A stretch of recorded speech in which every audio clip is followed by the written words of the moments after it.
तो सत्ता में अब बात करते हैं बीबीसी की डॉक्यूमेंट्री को लेकर विवाद की, जिस पर विराम लगने की जगह दिन ब दिन नया संग्राम छिड़ता जा रहा है।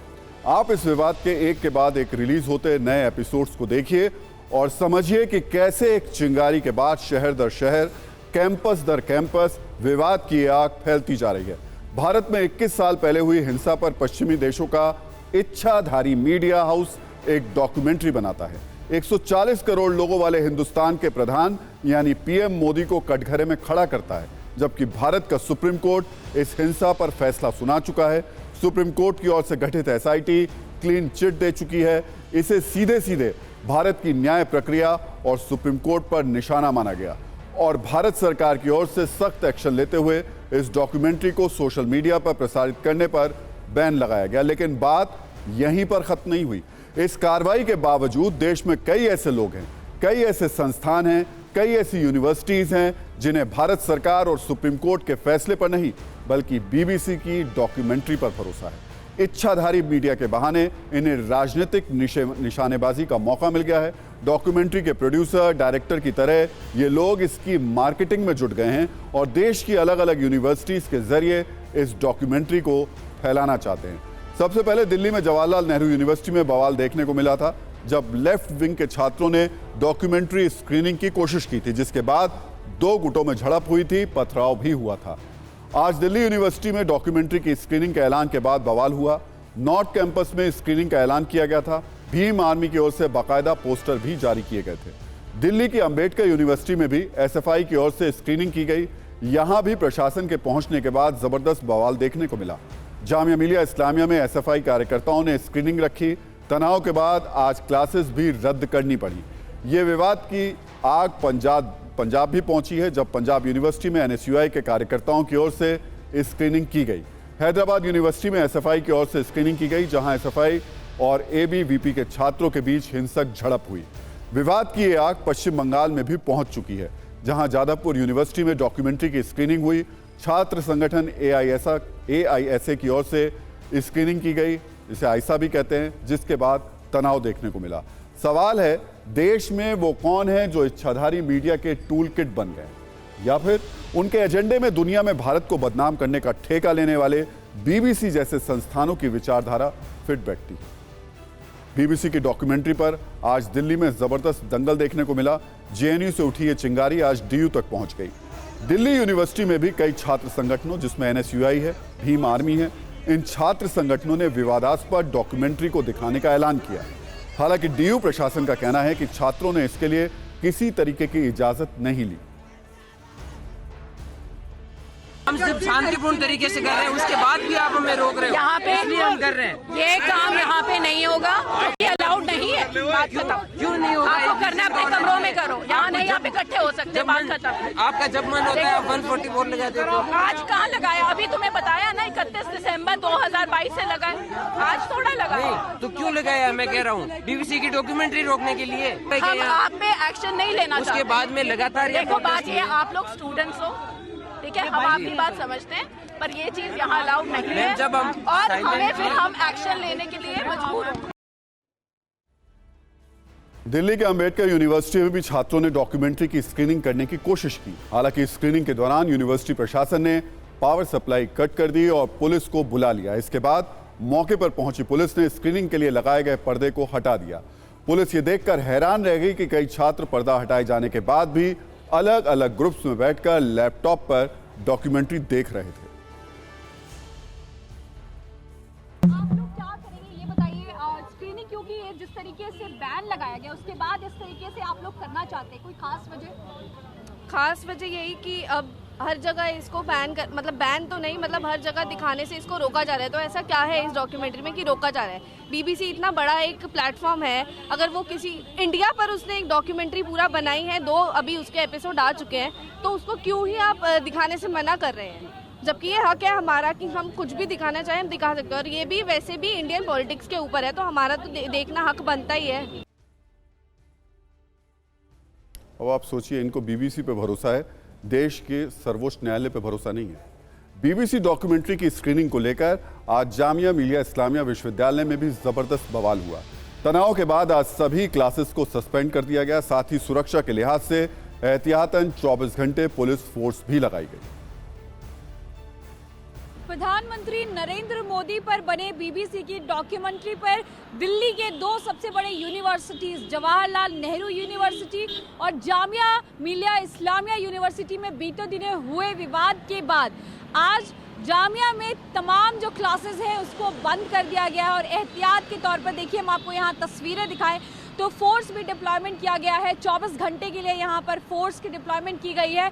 अंदर कैंपस में भी जाने के लिए लगातार जो है यहाँ पर सिक्योरिटी के लिहाज से जो भी अंदर जा रहा है उससे पहले पूछा जा रहा है, उसकी आईडी देखी जा रही है, उसके बाद ही उसे अंदर जाने की अनुमति दी जा रही है। और आज खास तौर पर एडमिनिस्ट्रेशन जो है जामिया का उसने ये फैसला लिया है कि आज कोई भी क्लासेस यहाँ पर नहीं चलेंगी। बीते 2 दिनों से जिस तरीके से इस पूरी डॉक्यूमेंट्री को लेकर के उसकी स्क्रीनिंग को लेकर के इन दोनों यूनिवर्सिटीज़ में विवाद हुए, झड़प हुए, उसके बाद एडमिनिस्ट्रेशन जो है वो थोड़ा सख्त हो गया है और इसी के लिहाज से कैंपस में सुरक्षा बढ़ा दी गई है। जहाँ पुलिस फोर्स डिप्लॉयड है वहीं क्लासेस भी रद्द कर दी गई है।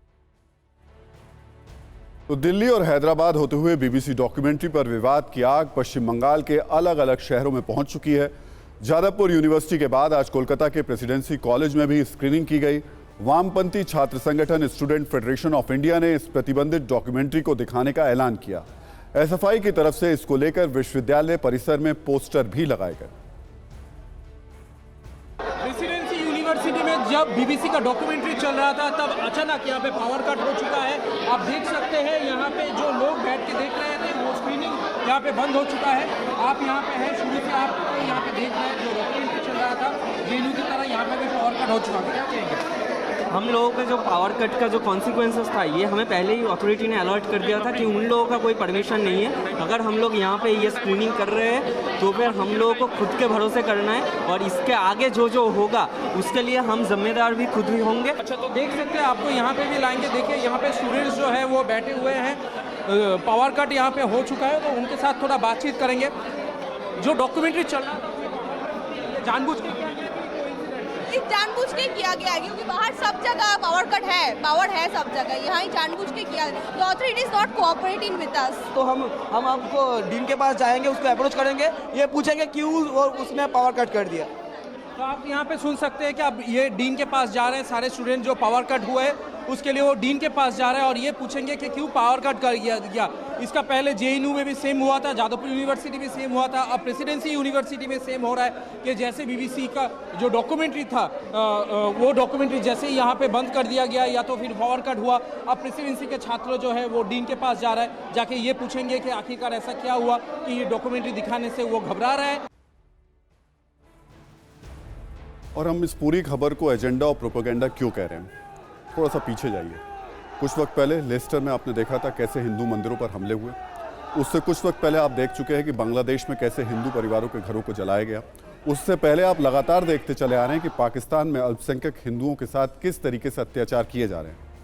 इन तीनों विषयों पर क्या कभी आपको इच्छाधारी मीडिया की तरफ से कोई डॉक्यूमेंट्री देखने को मिली? और क्या कभी आपको इस तरीके के लोग सड़कों पर बैठकर अंधेरे में ऐसी डॉक्यूमेंट्रीज का इंतजार करते हुए नजर आए? नहीं आए। इसलिए हम बोल रहे हैं ये एजेंडा और प्रोपेगेंडा फैलाने की कोशिशें क्यों हो रही हैं। सत्ता में अब राष्ट्रीय पद पर धार्मिक पहचान जताने वाली मानसिकता की खबर कर लेते हैं। कल पूरे देश में गणतंत्र दिवस मनाया गया। अलीगढ़ यूनिवर्सिटी में भी गणतंत्र दिवस के मौके पर तिरंगा फहराया जा रहा था। तभी एनसीसी की ड्रेस में एक छात्र ने धार्मिक नारे लगाए, जिसकी देखा देखी वहां मौजूद और कई लोगों ने उसके बाद धार्मिक नारे रिपीट किए। कुछ सेकंड के लिए तस्वीरें ऐसी हो गई कि पता ही नहीं चला कि यह धार्मिक जलसा है या राष्ट्रीय पर्व है। हर दिन की एक खासियत होती है, एक पहचान होती है। गणतंत्र दिवस हमारा राष्ट्रीय पर्व है और इस दिन की पहचान धार्मिक नारों से नहीं बल्कि राष्ट्रीय नारों से है। ऐसे दिनों में जय हिंद, हिंदुस्तान जिंदाबाद, भारत माता की जय जैसे नारे गूंजते हैं। लेकिन कल अलीगढ़ मुस्लिम यूनिवर्सिटी में एनसीसी के कुछ कैडेट्स ने इन नारों की जगह धार्मिक नारा लगाना सही समझा, जबकि एनसीसी का आदर्श वाक्य है एकता और अनुशासन। पर कुछ कैडेट्स ने ना गणतंत्र दिवस पर राष्ट्रीय नारों के प्रति एकता दिखाई और ना ही अनुशासन, बल्कि तिरंगा फहराने के समय जोर जोर से एएमयू जिंदाबाद, नाराए तकबीर और अल्लाहू अकबर के नारे लगाने शुरू कर दिए। एएमयू में कल जब नारे लगे, हमने आपके लिए इसको लेकर के सत्ता की एक कुंजी तैयार की है। उसका एक एक डिटेल हम आपको बताएंगे। पहले इन नारों को सुन लीजिए।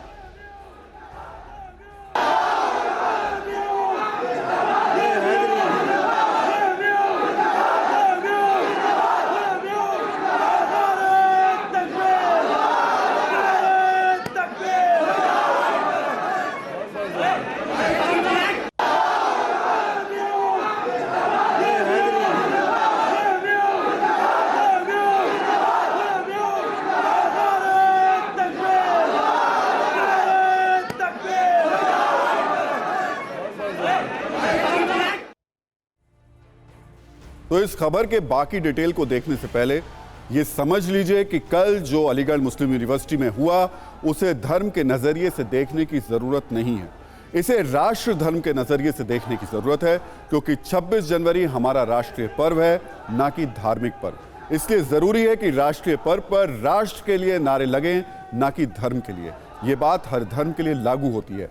कोई एनसीसी कैडेट अगर वर्दी पहनकर अल्लाह अकबर के बजाय किसी और धर्म के नारे भी लगाता तो भी गलत होता। कल वहां जय हिंद जैसे नारे लगने चाहिए थे।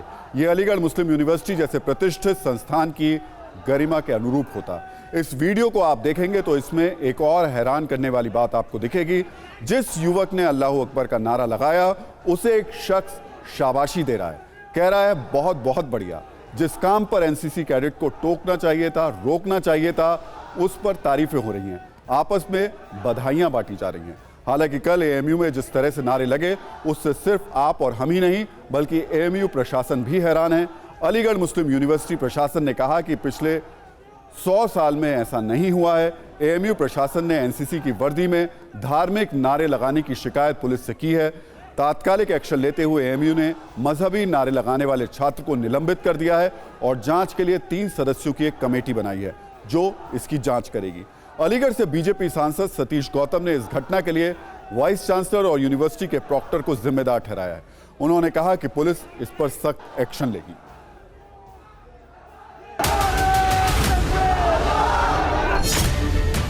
वीडियो क्लिपिंग है उसमें एक लड़का स्लोगन लगाता हुआ नजर आ रहा है। उसी को ग्राउंड बनाते हुए अभी फिलहाल हमने एक लड़के को ही सस्पेंड किया है क्योंकि वही लड़का आइडेंटिफाई हुआ है। बाकी वहाँ पर भीड़ है और भीड़ में आइडेंटिफाई करना थोड़ा सा मुश्किल है। यहाँ के जो प्रॉक्टर और बीसी दोनों ही नाकाम है। इनके चेहरे दिखाने के कुछ है, अंदर कुछ है। अगर प्रॉक्टर की नहीं चल रही, बीसी की नहीं चल रही, बीसी को प्रॉक्टर को हटा देना चाहिए। जो एनसीसी के छात्र है उसको एनसीसी से सस्पेंड कराया जा रहा है, उसके खिलाफ एफआईआर कराने के आदेश कर रहे हैं।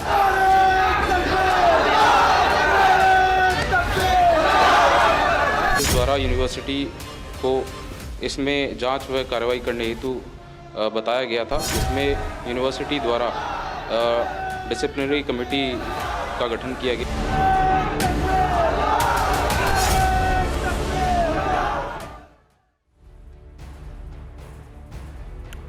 तो हमने आपको ये बहुत साफ साफ बताया कि खबर धर्म के नज़रिए से नहीं, राष्ट्र धर्म के नज़रिए से देखने की ज़रूरत है। लेकिन हमारे नेता ऐसी बातें आसानी से समझ जाएं, ऐसा कहाँ संभव है। नेताओं ने इस मुद्दे पर सियासत शुरू कर दी। एक तरफ यूपी सरकार के मंत्री ऐसे नारे लगाने वालों को पाकिस्तान भेजने की नसीहत दे रहे हैं, वहीं समाजवादी पार्टी के नेता इस पर जय श्री राम के नारे से इसको जोड़ रहे हैं।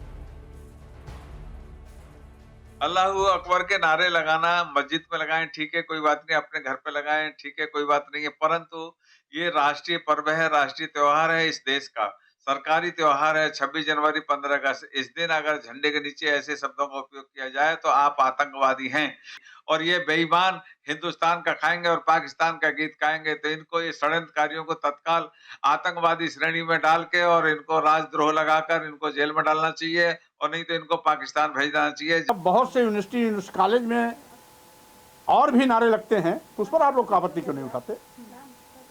जब सत्ता पक्ष एक धर्म विशेष का नारा लगाता है तो दूसरे भी अगर अपने धर्म का नारा लगा दिए तो पहाड़ क्यों टूट रहा है?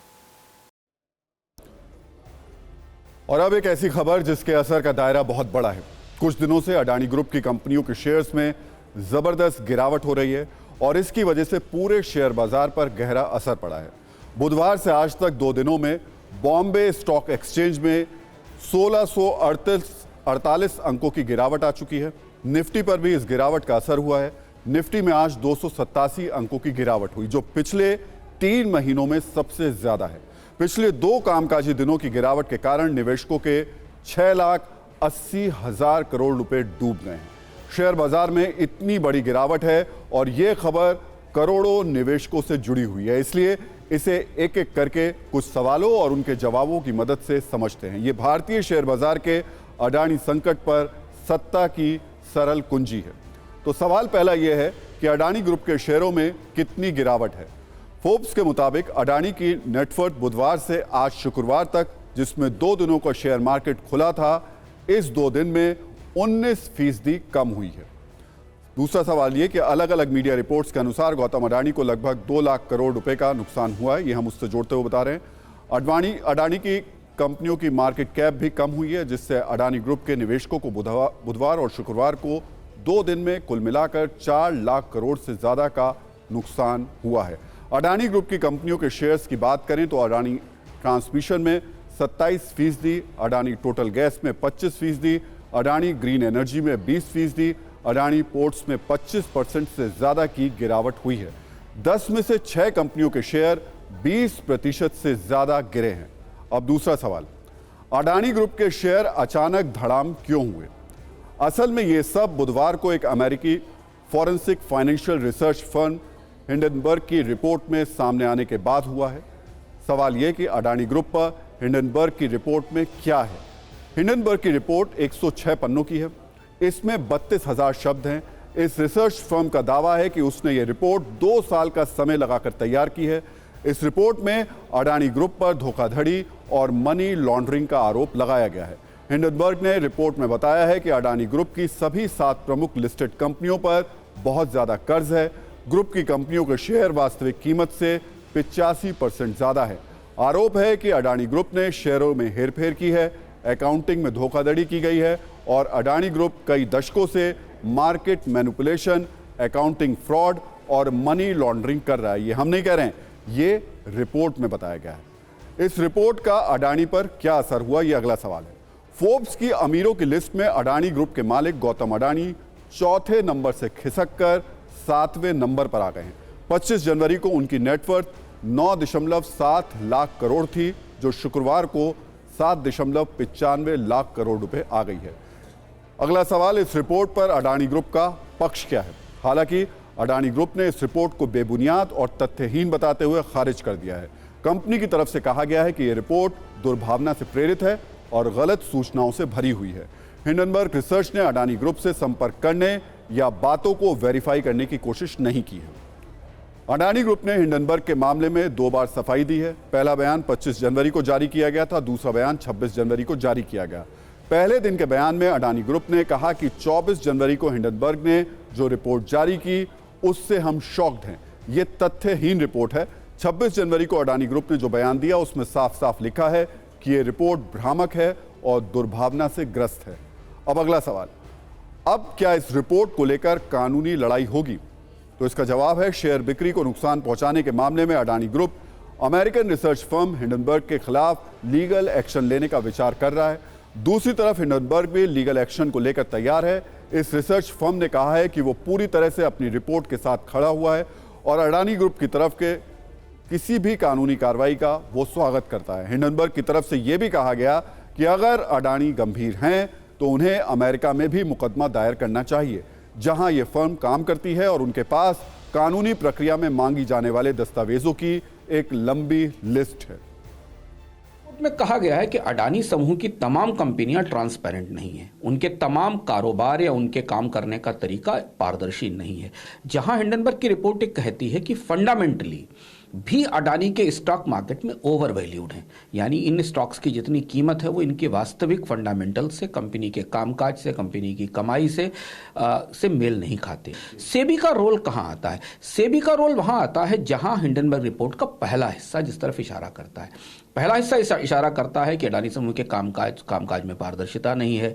अडानी समूह की कंपनियों ने शेल कंपनियों के जरिए ऑपरेट किया। उसका आरोप है कि मॉरिशस और दुनिया के अन्य देशों में अडानी समूह की शेल कंपनियां हैं जिनके जरिए भारत में निवेश आ रहा है। यह भारतीय नियमों के हिसाब से भी जांच का विषय बनता है, जांच की संभावना बनती है।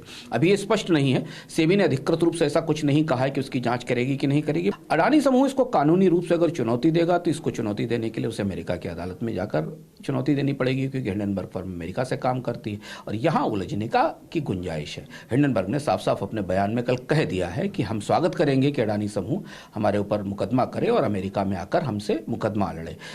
दुविधा यह है, ऐसा मानते हैं लायर लोग, कि जैसे ही ये मामला अगर अदालत में, अमेरिका की अदालत में पहुंचा तो अडानी समूह को बहुत सारे दस्तावेज फिर अमेरिकी अदालतों को दिखाने पड़ेंगे। अब आम आदमी के लिए चिंता की बात यह है कि अडानी ग्रुप के शेयर्स में LIC ने बड़ा निवेश किया हुआ है और SBI सहित बैंकिंग सेक्टर का बड़ा निवेश इसमें है। ऐसे में अडानी ग्रुप के शेयर्स का गिरना अच्छा संकेत नहीं है। इस खबर पर हमारी नजर लगातार रहेगी। सत्ता की अगली खबर लगातार बढ़ती महंगाई के बीच आपको राहत की सौगात देने वाली है।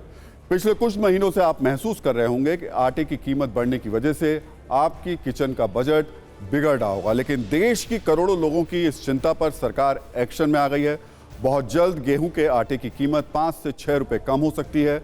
आटा मिल संगठनों ने कीमत कम होने का दावा किया है। बुधवार को सरकार ने खुले बाजार में 30 लाख टन गेहूं बेचने का फैसला किया था। बढ़ती कीमतों पर रोक लगाने के लिए बफर भंडार से 30 लाख टन गेहूं को खुले बाजार में बेचने की घोषणा की गई थी। FCI के जरिए अगले 2 महीनों में अलग अलग माध्यमों से यह बेचा जाएगा। गेहूं थोक व्यापारियों को ई-नीलामी के जरिए जाएगा। इसका असर बहुत जल्द आपकी जेब तक पहुंचने वाला है। सरकारी आंकड़ों के अनुसार फिलहाल गेहूं की कीमत 33 रुपये 43 पैसे प्रति किलोग्राम है, जबकि पिछले साल इस समय इसकी कीमत 28 रुपये 24 पैसे प्रति किलोग्राम थी। गेहूं के आटे की कीमत 37 रुपये 95 पैसे प्रति किलोग्राम दर्ज की गई है, जो पिछले साल इसी समय 31 रुपये 41 पैसे प्रति किलोग्राम थी। आपको बता दें, ओपन मार्केट सेल स्कीम यानी खुले बाजार में बेचने की नीति के तहत सरकार समय समय पर थोक उपभोक्ताओं और व्यापारियों को खुले बाजार में पूर्व निर्धारित कीमतों पर खाद्यान्न, विशेष रूप से गेहूं और चावल बेचने के लिए भारतीय खाद्य निगम को अनुमति देती है। आप सोच रहे होंगे कि इस अनुमति से होता क्या है। इसका मकसद यह है कि जब किसी अनाज का मौसम ना हो, उस दौरान उसकी आपूर्ति बढ़ा दी जाए। आपूर्ति बढ़ती है तो दाम भी नियंत्रित हो जाते हैं, यानी और सामान्य खुले बाजार की कीमतों पर लगाम लग जाती है। आटे के बढ़ते दाम की वजह से आटा मिलों ने सरकार से मांग की थी कि FCI के गेहूं के स्टॉक से अनाज को बाजार में लाया जाए और इसी पर एक्शन लिया गया। अब इसका असर कुछ दिनों में दिखना भी शुरू हो जाएगा। सवाल है, आखिर क्यों सरकार को अचानक गेहूं की कीमत को लेकर एक्शन लेना पड़ा? क्यों गणतंत्र दिवस के दिन भी बैठक करनी पड़ी, मंथन करना पड़ा? इस पर आर्थिक जानकार क्या कहते हैं, ये भी सुनिए। मार्च अप्रैल में नई फसल आ जाएगी तो 1 महीने की बात है और कुछ राज्यों में चुनाव भी हैं, तो सरकार का ये कहना है कि जो स्टॉक्स उनके पास FCI में पड़े हैं, अगर हम उनको रिलीज कर देते हैं तो एक सेंटिमेंटल इफेक्ट ये आएगा कि लोग होर्डिंग नहीं करेंगे, और जब होर्डिंग नहीं होगी तो निश्चित रूप से दाम कम होंगे। एक साइकोलॉजिकल फैक्टर है, लोग स्टॉकिंग नहीं करेंगे क्योंकि 2 महीने बाद नई फसल आ जाएगी। तो ये सरकार का एक स्टेप सही है कि किसी तरह से प्राइसेस को कूल डाउन किया जाए, क्योंकि जो हाउस होल्ड है उसमें हिंदुस्तान में, खासकर नॉर्थ इंडिया में, जो वीट है वो बेसिक हमारा स्टेपल डाइट है, और अगर स्टेपल डाइट महंगा होता है तो किचन पे असर पड़ता है। तो आटे के दामों का गणित कैसे साधा जा रहा है ये आपने देख लिया। अब सत्ता में बात करते हैं आटे से जुड़ी उस खबर की जो सीधे आपकी सेहत से जुड़ी हुई है। अगर आप डिनर की तैयारी कर रहे हैं तो थोड़ी देर रुककर इस खबर को जरूर देख लीजिए। आज की भागदौड़ भरी जिंदगी में हर किसी के पास वक्त कम है। महानगरों की भागदौड़ में टाइम मैनेज करना मुश्किल हो जाता है और ज्यादातर ये देखा जाता है कि सुबह की जल्दबाजी से बचने के लिए रात में ही ज्यादा आटा गूंथकर फ्रिज में रख दिया जाता है ताकि सुबह कम वक्त में खाना तैयार हो जाए। लेकिन एक नई रिपोर्ट के अनुसार बासी आटे से बनी रोटी बीमारी की जड़ होती है। अगर आप ऐसा करते हैं तो निश्चित ही अपने स्वास्थ्य के लिए एक खतरा पैदा कर रहे हैं, क्योंकि रात को ही आटा गूंथ कर रखना और सुबह उस आटे की रोटियां खाना बेहद ही हानिकारक होता है। आपको डाइटिशियन के जरिए इस खतरे से बचने की सीक्रेट टिप्स देंगे और साइंटिफिक तरीके से बताएंगे कि कैसे बासी और फ्रेश आटा मिलाकर खतरनाक बैक्टीरिया का एक घर बन जाता है। लेकिन पहले ये जानिए कि आखिर रिपोर्ट में क्या दावा किया गया है। आटे पर चौंकाने वाली ये रिपोर्ट है। बासी आटे में नए आटे को मिलाना खतरनाक है। 6 से 7 घंटे तक रखने पर मॉलिक्यूल्स का स्ट्रक्चर बदल जाता है। गुथे हुए आटे को फ्रिज में रखने से भी केमिकल रिएक्शन होता है। फ्रिज के भीतर बनने वाली गैस से केमिकल रिएक्शन बनता है। फ्रिज के भीतर हानिकारक किरणें आटे पर प्रभाव डालती हैं, जिससे आटे में विष जैसे गुण पैदा हो जाते हैं, क्योंकि आटे में कई तरह के केमिकल कंपाउंड होते हैं। फफूंद लगने पर माइक्रोटॉक्सिन्स बनते हैं। माइक्रोटॉक्सिन की वजह से गंभीर बीमारियों का खतरा होता है। कैंसर और लीवर की बीमारियों का इससे खतरा होता है। पेट से जुड़ी कई समस्याओं का कारण भी ये बनता है। बासी आटे की रोटी खाने से गैस की भी समस्या होती है। ज़्यादातर न्यूट्रिशनिस्ट लोगों को हमेशा ताज़े आटे से बनी रोटी ही खाने की सलाह देते हैं, क्योंकि आप तभी इसके पौष्टिक तत्वों का लाभ उठा सकते हैं जब तक आटा ताज़ा है। लेकिन जब आटा गूंथकर फ्रिज में करीब 6-7 घंटे तक रखकर छोड़ देते हैं तो आटे में ऐसे रासायनिक पदार्थ बनने लगते हैं जो आपके स्वास्थ्य को नुकसान पहुंचाते हैं। इसलिए गूंथे हुए आटे को भूलकर भी ज़्यादा देर तक फ्रिज में नहीं रखना चाहिए। देश के करोड़ों परिवारों में फैली इस आदत को लेकर हुए हमने एक डाइट एक्सपर्ट से भी बात की है। कुछ मिनट की रिपोर्ट के जरिए आप समझिए कि ये कितना खतरनाक है और इससे कैसे बचना चाहिए। अक्सर क्या होता है, हम घर पे जब आटा गूंथते हैं कई बारी वो थोड़ा ज़्यादा गूंथ जाता है। जैसे कि ये मैंने आटा गूंदा, इसमें ये पानी और इस आटे में इसमें डाला, मैंने आटा गूंदा और ये मेरा आटा गूंथ कर तैयार हो गया। मेरे को 4 रोटियां बनानी है, मैंने 4 रोटी बनाई, पर फिर भी आटा हमारा बच गया। तो फिर हम क्या करते हैं, मैक्सिमम लोग उसको रेफ्रिजरेटर में अपना एयर टाइट डब्बे में करके फ्रिज में रख देते हैं, जैसे कि मैंने भी यहाँ पर रख रखा है।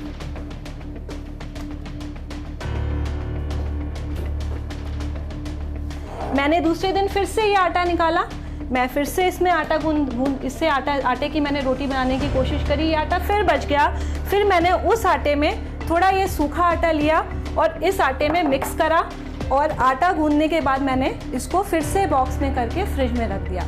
हमें लगता है कि हम बहुत बड़ी बचत कर रहे हैं, पर ये हमारे सेहत के साथ एक बहुत बड़ा खिलवाड़ है, क्योंकि इस केस में क्या होता है कि आटे का जो नेचर होता है, जो मॉलिक्यूल्स होते हैं वो चेंज हो जाते हैं और एक बहुत ही हानिकारक पदार्थ जो होता है वो प्रोड्यूस होता है, जिसको कि हम माइकोटॉक्सिन कहते हैं, जो कि आपके स्टमक डाइजेशन को काफ़ी ज़्यादा इंडाइजेशन प्रॉब्लम होती है, जैसे एसिडिटी होती है, फ्लैटुलेंस होता है, एसिड रिफ्लक्स हो जाता है लोगों को, यहाँ तक कि स्किन रिलेटेड प्रॉब्लम भी, स्किन एलर्जी भी इससे होती है। इसके अलावा क्या होता है, जैसे किसी को लिवर रिलेटेड इशू है और जहाँ हमें लिवर को थोड़ा सा रिलैक्स करना है, हील करना है, डिटॉक्स करना है, उस पर अगर आप इस आटे की बनी हुई रोटी खाओगे that can harm your liver more. So आप अवॉइड करो। अगर आप कोशिश करो, अगर आप आटा गूंद रहे हो तो अक्सर उतना ही आटा गूंदिए जितने की आपको रोटी बनानी है, जितना आपको खाना है। फ्रिज में रखा हुआ आटा आप अवॉइड करिए खाने के लिए। ये हमारा फ्रेश आटा है और ये जो हमने फ्रिज से निकाला था ये वो आटा। आप देख सकते हैं दोनों में डिफरेंस, ये कितना सॉफ्ट आटा लग रहा है, सफ़ेद रंग का, और इसमें थोड़ा सा पीलापन आ गया है और थोड़ी सी पपड़ी सी जम गई है। और अगर इसको ज़्यादा दिन तक आप रेफ्रिजरेटर में रखोगे तो इसमें फफूंदी भी लग सकती है। जब आप अपना कोई भी फ्लावर मार्केट से ख़रीद रहे हो तो उसकी एक्सपायरी डेट ज़रूर चेक करो। उसके अलावा हमने कई बार ये भी नोटिस किया होगा कि लोग जाते हैं चक्की पे अपना आटा बनवा लेते हैं कि भाई आप मेरे लिए इसमें आमंड फ्लावर मिला लीजिए, फ्लैक्सीड फ्लावर मिला लीजिए। हमें नहीं मालूम कि उस चक्की में पहले उन्होंने कौन सा फ्लावर डाला है, मतलब सो दैट शुड बी, वो भी क्लीन होना चाहिए before mixing the other flower. और अब देश की सभी बड़ी खबरों के लिए देखिए सत्ता टॉप 9। उत्तराखंड की यात्रा पर गए बाबा ने आलोचकों को जवाब देते हुए कहा कि कायदे में रहेंगे तो फायदे में रहोगे।